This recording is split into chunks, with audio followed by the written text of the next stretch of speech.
Surprise, secret Wars में RDJ का डूम ना ही मरेगा और ना ही रुकेगा, बल्कि रिबूट के बाद भी वो आगे कंटिन्यू करेगा। इस अपडेट को आगे कवर करेंगे। पहले ओजी कैप्टन के रिटायरमेंट को लेकर हमें से बहुत से लोग जो अलग अलग बातें सोचते थे ना कि वो क्यों रिटायर हुए, लेकिन फाइनली अब रियल रीजन सामने आ चुका है कि आखिर क्यों मार्वल को मजबूरी में एक नया कैप्टन अमेरिका लाना पड़ा। वेल हेलो गाइस, मेरा नाम है हिमांशु, वेलकम टू बसबीम। क्रिस इवांस के एंड गेम में जो इन्फिनिटी स्टोन्स को उनके प्लेसेस पर वापस रखने वाली जर्नी थी, इसे एक डिज्नी प्लस सीरीज के तौर पर पिच किया गया था, but it did not happen.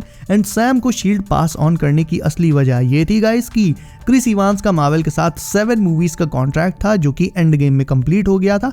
And contract के खत्म होने के बाद जनरली तो क्या होता है कि स्टूडियो और एक्टर बात करके कॉन्ट्रैक्ट को रीन्यू कर लेते हैं, बट इस बार क्रिस इवांस ने अपने कैप्टन अमेरिका कॉन्ट्रैक्ट को रीन्यू करने से मना कर दिया था। और एग्जैक्टली यही रीजन है कि हमें सैम की सोलो मूवी अब देखने को मिलने वाली है। कहने का मतलब यह है कि क्रिस इवांस सिर्फ चाहते तो मार्वल के साथ अपने कॉन्ट्रैक्ट को बढ़ाकर और कैप्टन अमेरिका मूवीज कर सकते थे या फिर कोई डिज्नी प्लस सीरीज ला सकते थे, बट उन्होंने ऐसा करने से मना कर दिया। और इसका रीजन एक इंटरव्यू में वो ऑलरेडी बता चुके हैं। उन्होंने कहा है कि कैप का रोल उनका सबसे इंपॉर्टेंट एंड प्रीशियस रोल है और उनका कैप्टन अमेरिका रन परफेक्ट रहा है। ऐसे में अगर एक चीज को सही टाइम पर रोक दिया जाए तो ठीक रहता है, बजाय उसे फालतू में आगे बढ़ाकर स्पॉइल करने के। तो इसीलिए उन्होंने मार्वल के साथ अपने कॉन्ट्रैक्ट को आगे नहीं बढ़ाया। अभी आज की करंट सिचुएशन की बात करें तो डीपी एंड वुल्वी में तो वो एक फन कैमियो कर रही थे, बट नाउ जब से उनका डूम्सडे में आना तय हुआ है, ऐसे में डेफिनेटली सीक्रेट वॉर्स में भी वो आएंगे ही आएंगे। तो ये कहना सेफ होगा कि उनका अब मार्वल के साथ एक न्यू कॉन्ट्रैक्ट साइंड ऑलरेडी हो चुका है, मे बी जस्ट 2 मूवीज के लिए, but not as Captain America, but may be as Captain Hydra और इंटायरली समवन एल्स। प्लस तुम्हें याद होगा कि सैम ने भी एक पॉइंट पर यह कहकर शील्ड छोड़ दी थी कि वो शील्ड के लायक है ही नहीं, जिसके चलते गवर्नमेंट ने खुद अपना एक self proclaimed Captain America appoint किया, जॉन वॉकर ऑब्वियसली। बट जब वॉकर ने शील्ड से एक फ्लैग स्मैशर को मारा तो सैम को शील्ड वापस से रिक्लेम करनी पड़ी थी। उसने सोचा कि भले ही मैं वर्दी नहीं हूं, बट वॉकर तो एकदम ही टट्टी है। एंड सीरियसली मैंने भी जब पहली बार शील्ड में ब्लड लगा देखा था तो मतलब कैप्टन की लेगेसी पर एक तरह से बहुत बड़ा स्टेन लगा दिया था वॉकर ने।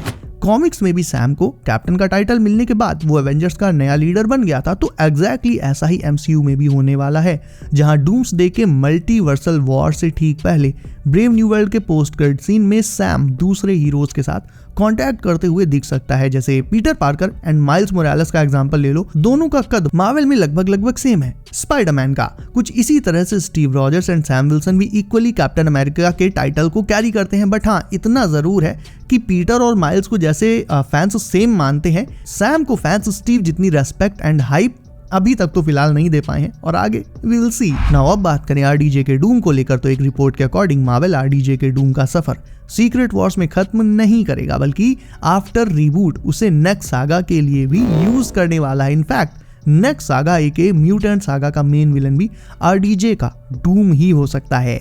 देखो, आरडीजे जैसे मेगा स्टार को डूम्सडे के बाद सीक्रेट वॉर्स में आकर हारते हुए देखना और फिर उन्हें हमेशा के लिए चले जाते हुए देखना बहुत कोल्ड एंड बहुत इलॉजिकल रहेगा। इवन कॉमिक्स में भी जब डॉक्टर डूम के वर्ल्ड पर कब्जा करने के प्लान्स फेल हो गए थे, तब भी वो स्टिल लातवेरिया के रूलर के तौर पर आगे कंटिन्यू करा था। तो कोई बड़ी बात नहीं होगी। इनफैक्ट ये और ज्यादा लॉजिकल रहेगा कि आरडीजे आगे डूम के रोल में कंटिन्यू करें। बेसिकली इससे आरडीजे की एमसीयू में एक नई लेगेसी शुरू हो जाएगी आफ्टर टोनी स्टार्क, एंड इससे मार्वल का भी बहुत बड़ा फायदा होगा। वो ये होगा कि उसका म्यूटेंट सागा भी सुपर डुपर हिट रहेगा, क्योंकि फैंस भले ही नए एक्समैन में इंटरेस्टेड ना हो, लेकिन आरडीजे के डूम के चलते वो मूवी देखने तो पक्का जाएंगे। वैसे ट्रांसपेरेंसी के लिए बता दूं कि ये अपडेट आई है insider my time to shine hello की तरफ से, एंड पहले भी इनकी बहुत सी इनसाइडर अपडेट्स सच साबित हुई हैं।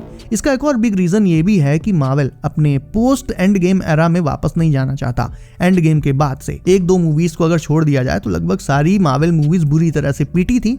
मार्वल उस टाइम बहुत स्ट्रगल कर रहा था और रीजन था उन स्टार्स का ना होना जिनसे हम अब तक कनेक्टेड थे। लाइक हमारे ओजी कैप्टन गायब, ओजी टोनी गायब, ओजी नेट गायब, थॉर आया लेकिन कबाड़ी बन के। सो मार्वल इस गलती को रिपीट नहीं करेगा। पोस्ट सीक्रेट वॉर्स इफ ये अपडेट सच साबित होती है और इफ आरडीजे का डूम एमसीयू में आगे कंटिन्यू करता है, तो इससे ना केवल नेक्स्ट एमसीयू सागा बहुत ही इंटरेस्टिंग एंड धमाकेदार हो जाएगा, बल्कि कई ऐसे सिनेरियोज बन जाएंगे जिनके बारे में सोच कर ही गूज़बम्स आ जाते हैं। एग्जांपल के लिए हम जानते हैं कि नल एंड वेनम स्पाइडरमैन 4 में एमसीयू डेब्यू कर सकते हैं, और सीक्रेट वॉर्स के बाद नल आगे एमसीयू में स्पाइडरमैन सागा के मेन एंटागनिस्ट के तौर पर कंटिन्यू कर सकता है। ऐसे में नल एंड डूम जैसे ओवर पावर्ड कैरेक्टर्स एमसीयू में एक साथ ऑपरेट करते हुए दिख सकते हैं हमें। प्लस अगर ऐसा होता है तो मैं अपना डिसीजन भी बदल लूंगा। कौन सा डिसीजन? आरडीजे ने कहा था ना कि मैं कोई स्टार्क वेरिएंट नहीं बनूंगा, मैं independent Victor von Doom play करने जा रहा हूं, लेकिन मेरे दिमाग में अभी भी ये फैक्ट फिट नहीं हो रहा है। रीजन मैंने तुम्हें अपनी लास्ट डूम्सडे वाली वीडियो में बताया था कि कैसे Marvel demon in an armour या फिर अल्टीमेट यूनिवर्स जैसी स्टोरी लाइन्स को अडेप्ट कर सकता है आरडीजे के साथ। बट इफ मार्वल आरडीजे को एक बहुत लॉन्ग रन के लिए प्लान कर रहा है, ना कि केवल 2 मूवीज के लिए, तो फिर मैं यू टर्न मार के ये बात मान सकता हूँ कि हाँ भाई, इस बार कोई एक्टर सच बोल रहा है, एंड्रू की तरह झूठ नहीं बोल रहा है। इसका एक रीजन ये भी है गाइस कि डॉक्टर डूम को मार्वल में अभी तक एक प्रॉपर रन मिल ही नहीं पाया है। एंड रूसो ब्रदर्स ने कॉमिक कॉन में ये चीज क्लियर कट बोली थी कि they want to do Doctor Doom right. And ये स्टेटमेंट अपने आप में बहुत कुछ बताता है। जैसे पिछली जो फैंटास्टिक 4 मूवीज आई, फर्स्ट 2 तो सही थी, बट उसके बाद एक और जो रीमेक आई 2015 में, वो तो बिल्कुल गूं थी। तो भाई शॉर्ट में अगर कहूं तो मार्वल कॉमिक्स के सबसे बड़े, सबसे आइकॉनिक विलन की लाइव एक्शन मार्वल मूवीज में छीछालेदार हो गई। और ये बात रूसोस को बिल्कुल भी अच्छी नहीं लगी, बिकॉज डूम का जो पोटेंशियल है वो थानोस से भी बहुत ज्यादा है। और मार्वल ने थानोस के साथ टोटली जस्टिस किया, लेकिन डूम के साथ नहीं कर पाया अभी तक। और दिक्कत कहाँ आई? दिक्कत ये आई कि उसे कभी सही स्टोरी और सही स्क्रिप्ट मिल ही नहीं पाई। तो अब डॉक्टर डूम को सही स्टोरी और सही स्क्रिप्ट मिल पाए, इसीलिए रूसोस अब मार्वल में वापस आए हैं। तो ऐसा हो सकता है कि सीक्रेट वॉर्स, जिसे हम एक तरह से मार्वल का फिनाले समझ रहे हैं, वो एक्चुअल में फिनाले ना होकर हो सकता है डॉक्टर डूम का एमसीयू में सिर्फ एक धमाकेदार इंट्रो हो, जहां पर वो पहले ही इतना तहलका मचा दे कि जब हम उसे अगले सागा में फिर से बिग स्क्रीन पर देखें तो उसे देखकर हमारी रूह कांप जाए। तो हो सकता है मार्वल अपने नेक्स्ट बिग बैड को कुछ इसी तरह से सेटअप कर रहा हो,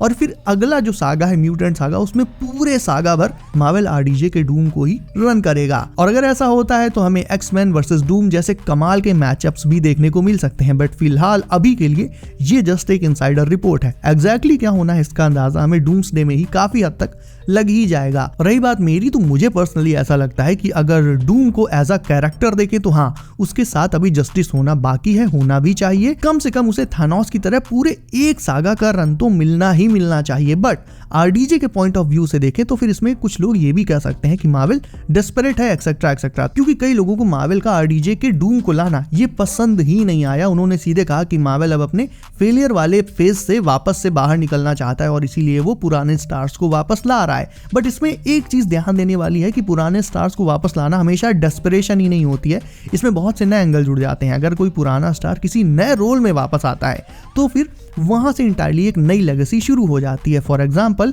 जब तक क्रिस इवांस जॉनी स्टॉर्म के रोल में थे तब तक तो चलो ठीक था, उनका जो रोल था वो ओके था, वो मूवीज भी इतनी कोई एपिक नहीं थी। बट वापस से जब उन्हें मार्वल ने कैप्टन अमेरिका बनाया तो वहां से क्रिस इवांस की एक नई लेगेसी मार्वल में शुरू हो गई, and that was a lot, मतलब like 100 times better than Johnny Storm. तो कहने को तो फिर लोग उस समय भी ये कह सकते थे कि यार मार्वल ने फिर से क्रिस इवांस को मतलब रीहायर कर लिया, वापस ले आया, तो क्या मार्वल डेस्परेट है? तो ऐसा नहीं है। आजकल हर चीज को थोड़ा सा ओवर एनालाइज करके देखा जाता है, तो इस वजह से ऐसा है। बाकी आई नो कि हाँ, रूसो ब्रदर्स के पास भी इतना दिमाग है कि वो जानते हैं कि आरडीजे वाली सिचुएशन से कैसे निपटना है, और डेफिनेटली वो हमें बहुत ज्यादा सरप्राइज करने वाले हैं। तो तुम्हारी क्या थ्योरीज हैं और तुम्हें क्या लगता है, आरडीजे के डूम को रीबूट के बाद आगे मार्वल में कंटिन्यू करना चाहिए या नहीं? ये मुझे तुम कमेंट करके बताओ। इसके अलावा वीडियो अच्छी लगी हो तो इसे लाइक करके चैनल कर लो सब, नोटिफिकेशंस को ऑल पर डालना बिल्कुल भी मत भूलना, ताकि आने वाली कोई भी एमसीयू अपडेट तुमसे कभी भी मिस ना हो। तो गाइस बी सेफ, अपना ख्याल रखिए आप। मेरा नाम है Himanshu and as always I will see you in next one.